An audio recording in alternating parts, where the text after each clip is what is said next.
Des fesses, des baisers fougueux, des pieds, des visages féminins en pleine extase, des draps et des édredons chamboulés. Comment représenter le désir? Comment peindre le moment où il naît, monte jusqu'à son assouvissement? Le musée Cognac-G à Paris nous invite avec son exposition L'Empire des Sens à une plongée ultra charnelle et parfois dangereuse dans l'univers du geste amoureux.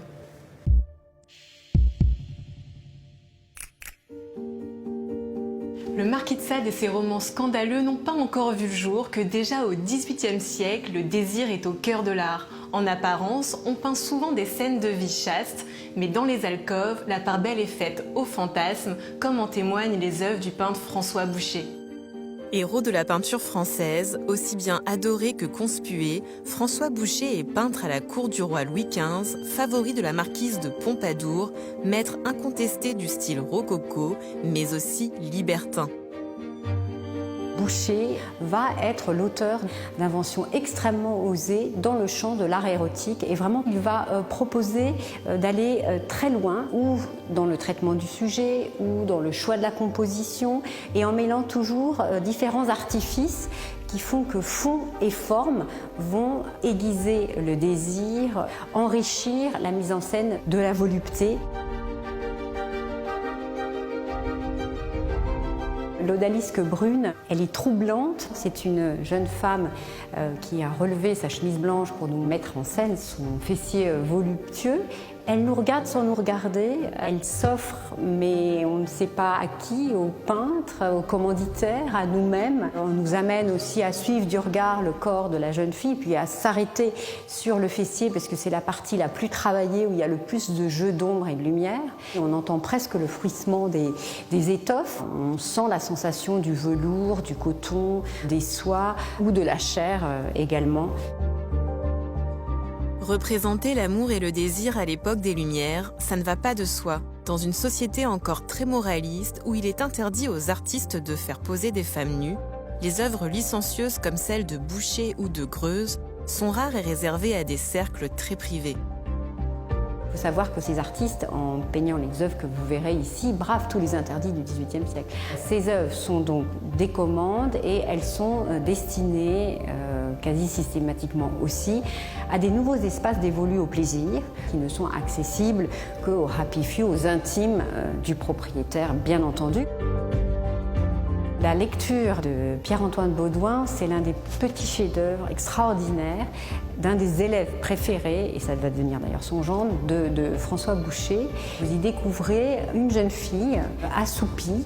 D'une main, elle a abandonné un livre, un roman, mais on ne le voit pas immédiatement. Sans doute ce type de roman qu'on ne lit que d'une main, car de l'autre main, elle l'a glissé sous sa jupe. Et pour comprendre ce qui s'y joue, il faut regarder l'expression de son visage.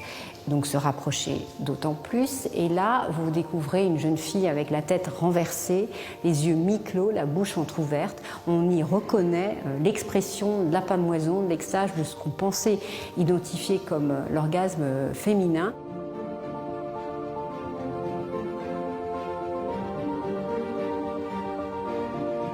Au XVIIIe siècle, l'orgasme féminin est pour la première fois décrit dans la littérature scientifique. Pourtant, quand on regarde de plus près, le plaisir est souvent plus ambigu qu'il n'y paraît et il est aussi parfois question de violence. Cette exposition met en scène le désir, de l'éveil du désir jusqu'à son assouvissement, mais il y a aussi beaucoup de violence et les artistes le peignent et parfois jouent aussi des situations ambiguës, comme la résistance inutile de Fragonard, où on voit comme une sorte de gros plan sur une jeune femme et un jeune homme qui semblent lutter. C'est une sorte de tourbillon de plis, de cuisses, de draps, avec une frénésie de la touche qui évoque la frénésie des sens, mais lui empoigne un bras.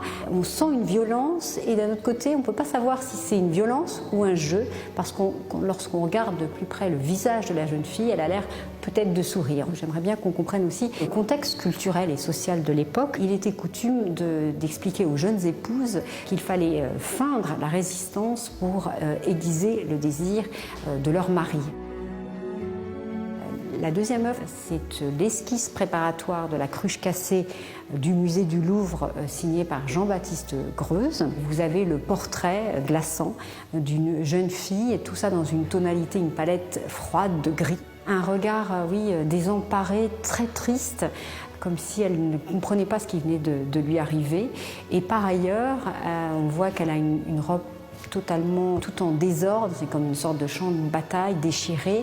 Elle a les mains nouées sur le bas-ventre. Et en fait, il y a 2 taches de rouge qui sont comme des taches de sang. Et dernier élément que je trouve très signifiant et très beau, parce qu'à nouveau, on ne remarque pas immédiatement, c'est qu'elle a une petite mèche de sa chevelure qui s'envole et qui n'a aucun sens, si ce n'est d'évoquer la violence qui vient sans doute d'advenir.